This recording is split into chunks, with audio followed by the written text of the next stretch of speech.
Hi, I'm Chris Fritsche. I'm the superintendent of both the Battle of Lexington State Historic Site in Lexington, Missouri, and Confederate Memorial State Historic Site in Higginsville, Missouri. I want to thank you for spending your time with us and watching this video. It's been about a year since the last time we actually talked, and a lot of things have gone on both sites. So, without further ado, let me take you around Confederate and show you what's going on. I want to give you an update of this golf course. So far, we had people from over 30 different states come and play the course. It's been hugely successful, and we have someone playing every single day, so it's great. But I also want to show you in this clip as well, you'll see some of those trees that had to get cut down. Those are old oak trees, and we're sad to say that were diseased and died on us, which was weird because just 2 years ago, a year and a half actually, when we opened the disc golf course, they were full and beautiful trees. So we're not sure what happened to them, but we lost about 60 trees so far this year alone. Another issue we have in the park is actually the ponds. You notice the ponds are full of duckweed up on top. The water is very nutrient rich. Stuff grows like crazy. We luckily got some money this year to help do a survey, hopefully tell us what's going to, the best route to take to actually fix the ponds, which is probably going to end up being actually dredging the ponds. That in itself, though, is not the greatest in the short term, because once we dredge it up, we have to put it off to the side, let it dry. It's going to smell. It's not going to be very sightly. But in the long run, it will help the pond. So we're hoping that's the route that we'll eventually get to and go to. We've tried biologicals, we've tried dyes, and all sorts of stuff. So I think the last resort is going to be dredging. It's just an expensive process. So what we're hoping we can get that done. And I don't know exactly when, but maybe we'll learn more when we get to the studies. As you can see, it can get pretty bad up on top. We do have some new skimmers now. We're going to try to remove some of that surface stuff and see if that works out. It's just going to take a lot of work and get it done. Now, luckily for us, though, not all of our ponds are bad. If you go over to Chapel Pond, that pond is actually deep enough to maintain itself and do pretty well, so we're pretty happy with that one. Still some good fishing inside there. If you want to go fish, please feel free. Not the easiest thing to catch, but you know, they're there. And what we're really excited is that lily pad pond is the lily pads are packed. So we were worried for a couple years we didn't see the lily pads because we had to change out the culvert, and it kind of deepened the water up, so we weren't sure if they were going to make it back or not. But they are flourishing like crazy. They're growing back. We have more than we had even after we did the work. So hopefully that spreads out even more, and we get more and more the lily pads back and some of the beautiful pond flowers. And we'll just have to see. And hopefully it'll be completely covered like it should be. At least that's our hope. So here we are back at the Pergula. And if you remember me last year saying that we had to do a lot of work to it, it's going to take a long time to fix. And it's taken a little bit longer than I anticipated, to be honest with you. But currently we do have the support beams up there. They are completely painted and secure.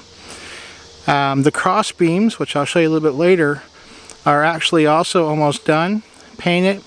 And within the next week or two, we'll be able to put it all back together. One really great thing as well too, the Northern Construction crew is going to come out, and they're actually going to redo our concrete that you see down below right here. There's a lot of cracks in it, needs to be fixed up. We're also going to put an epoxy seal on it to kind of seal it up better. Now once the cross beams get put up and the concrete's done, I'm going to come through and start tuck pointing all the columns. There's a lot of places where the columns need some work and some new tuck pointing, just to make it all, shore it all up, make it secure. But this project did take a little bit longer than I anticipated. Wood was very expensive. This is not like a wood you can just go buy at the lumber yard. You literally have to have it special ordered and cut for you. We are using Douglas fir, which will be the original wood of this type for this structure from the 1920s, and some of the wood we actually have in the area. So good news is this is going to be complete this year. I'm really happy to show you that, and when it's finished, come on out and check it out. Thank you.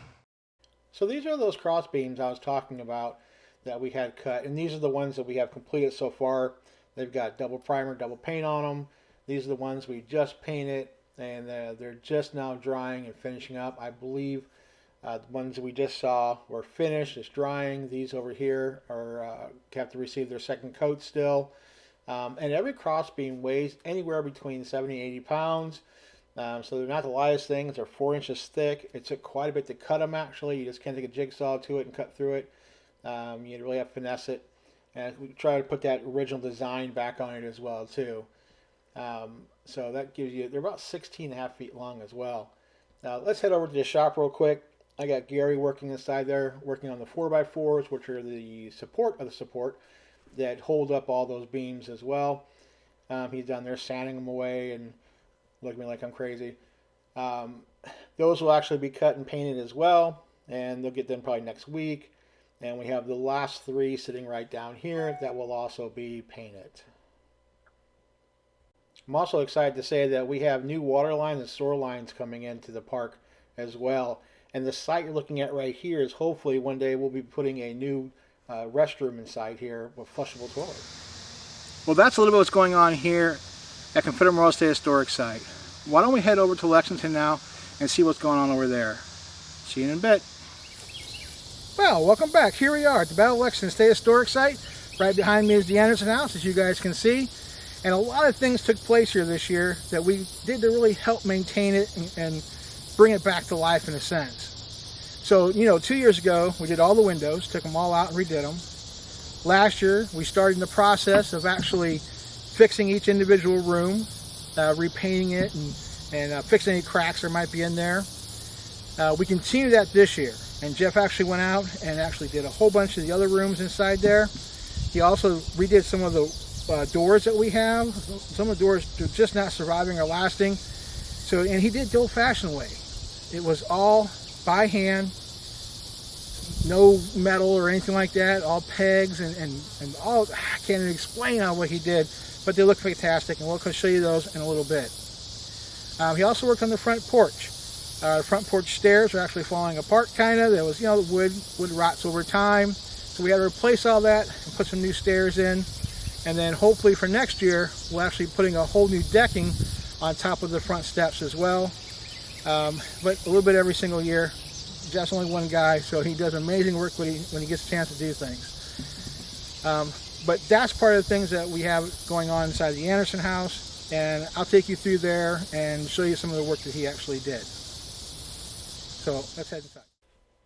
So before actually going inside, we're going to talk about the stairs here. These are the stairs that he actually recreated and did all the work. They were getting pretty soft and rotting, so it was a complete tear-out job and re-put in all brand new wood, railings and everything. This should last a long time. We also put in some gravel up front. We're going to continue that gravel all the way to the back, so it's a nice, easy transition for anyone to come in to visit. Also up here, you can see one of his doors that he created. This is the front door. Just gorgeous work. Here's some more of the rooms he completed this past year. This is the front entrance hallway. Some more of the bedrooms. Just top-notch work that he actually created, and we're really helping preserve to make the place last so much longer this way. We couldn't be more pleased. And here's actually another one of his doors on the upstairs portion of it that he created, all hand done.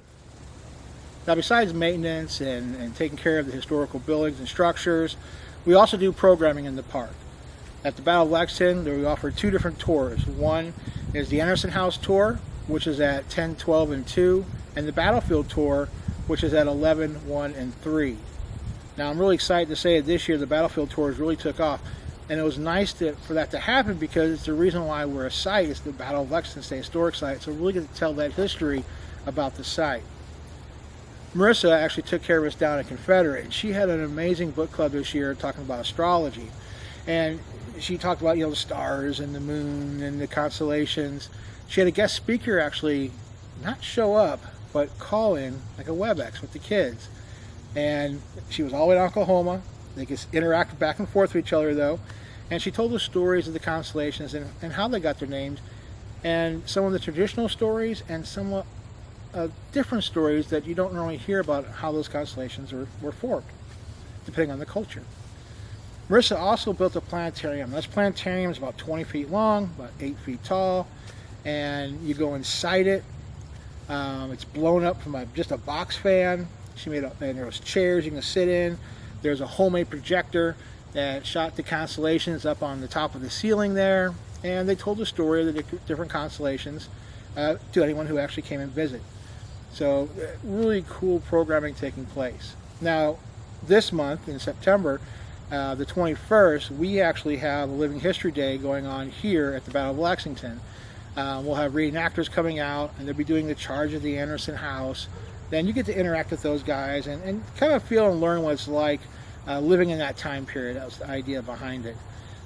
This year as well, in August, we did an ice cream social. In a sense, it was an old-fashioned ice cream. We actually did a hand churning and made some delicious ice cream for people to try out. It's just fun in the summertime.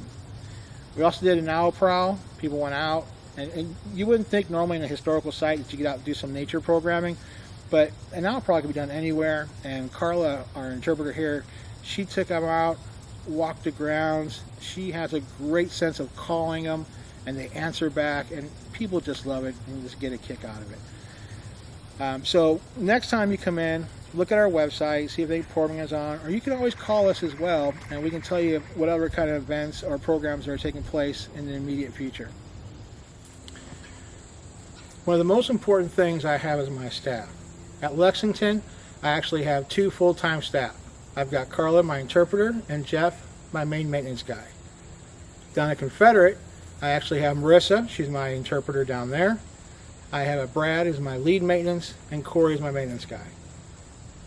It's all of us who actually take care of the park, and then we also have a couple of seasonal workers throughout the season to help us out here and there when it gets to be too much. Kind of like in the summertime down at Confederate, because the amount of grass we have to cut. By the time we start cutting grass in Monday and finish it on Friday, we literally have to start over again to keep it going, because that's such a big area. Same thing here at the Battle of Lexington, except we don't have to mow as much, thank goodness, and we can only get that done in 2 days in comparison to the 5 days it takes them over at Confederate. But without them, this job couldn't be done. I am so appreciative to all my staff, and I just want to give them a big shout out and a big thank you for all the work they actually do. Thank you for watching and attending our virtual public meeting presentation.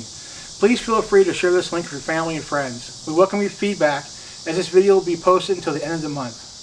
If you have any questions, you can reach out to the park site at 660-259-4654, or you can email us at the Battle of Lexington State Historic Site at dnr.mo.gov. You may also use the comment section to provide feedback focused on the operations of either Battle of Lexington State Historic Site or Confederate Memorial. If you have any other questions or comments, you can also email moparks@dnr.mo.gov. The site information is also listed in the video description for your convenience. Thanks to the citizens of Missouri for our state parks and historic sites are supported by 1/10% of the Parks and Soil and Sales Tax. This sales tax allows free access to Missouri 92 state parks and historic sites. Remember, you're always welcome at Missouri State Parks. And until next year, we'll see you then.